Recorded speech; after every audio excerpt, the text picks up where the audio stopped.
तर विधानसभा निवडणुकीमध्ये पराभूत झालेल्या जवळपास 30 ते 35 उमेदवारांनी छत्रपती संभाजीनगर खंडपीठात याचिका दाखल केली।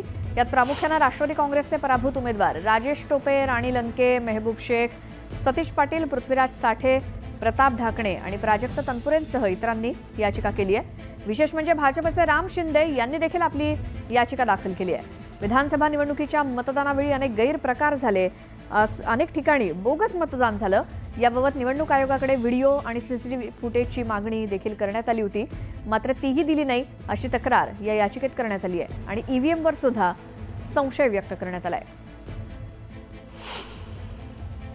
विधानसभा मतदारसंघातील जे विजयी उमेदवार आहेत सुरेश धस यांच्या विरुद्ध राष्ट्रवादी काँग्रेस पक्ष शरदचंद्र पवार यांच्या वतीने मेहबूब शेख हे जे पराभूत उमेदवार आहेत त्यांनी ही निवडणूक याचिका दाखल केलेली आहे।